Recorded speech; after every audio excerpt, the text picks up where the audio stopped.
Hey guys, it's MJ, the student actuary, and today we're going to be talking about hedge funds, in particularly the three types of them.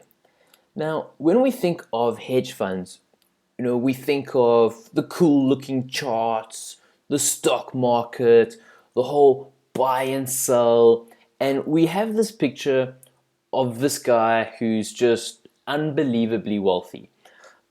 I mean, wealth and hedge funds are so synonymous that when you Google hedge fund manager, these are actually some of the pictures that come up. However, when you really look at hedge funds, this is actually the story. Bloomberg hits the nail on the head with this cover. I remember they had it while I was studying hedge funds. I loved it. I was actually working for a hedge fund when this magazine came out. I just did like a little internship there. It was actually a lot of fun. Anyway, so yeah, the perception is that hedge funds do incredibly well, but the reality is, yeah.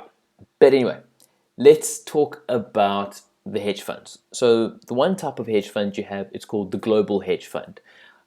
These guys concentrate on the macroeconomic changes around the world.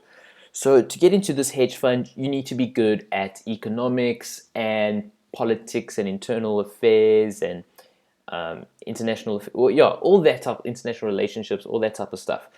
George Soros is very famous in this sense. When he broke the Bank of England, he made a macroeconomic bet against the pound and made like billions of dollars over the weekend.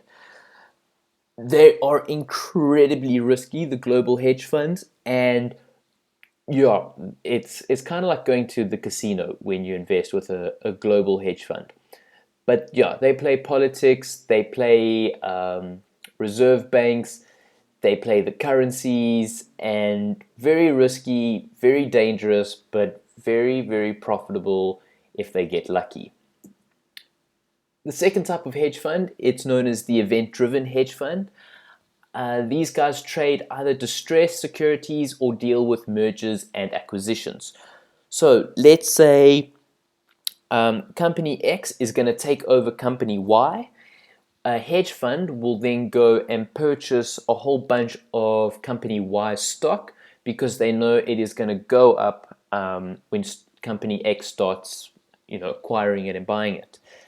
This type of hedge funds, I mean, they get very profitable. However, they have to do a lot of waiting.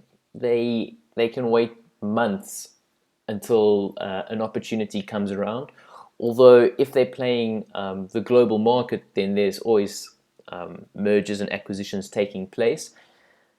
And it's quite interesting. My brother did his master's on mergers and acquisitions and all that type of stuff. So maybe we should get him to talk about it if you guys are interested in this. But yeah, event driven. So also with the global crisis, these guys came in and tried to buy bonds at really distressed prices. They buy it, they provide liquidity, and then when the market resurfaces, well, if it does, they sell it back and they make a lot of profit. Again, it's very risky, and most of them do fail miserably. And then you have the final one, which is actually the only real hedge fund as the name suggests, and that is the market neutral. This is when you simultaneously take a long and short position so that your overall exposure to the market is zero. So a strategy that I think is quite cool, it's called the twins. So let's say you think company A is really awesome and company B sucks, and they're both in the same industry. Now you don't want any exposure to that industry. So what you do is you buy company A and you short, which means you make money if the price goes down, on company B.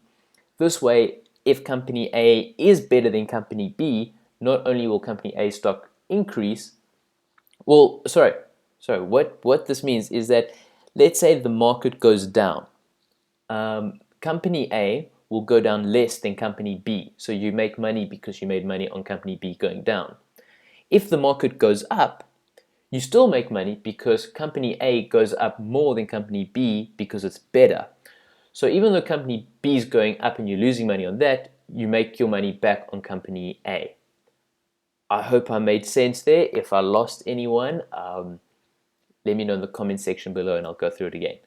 So yeah, those are your three types of hedge funds. Now, what's my opinion on this? So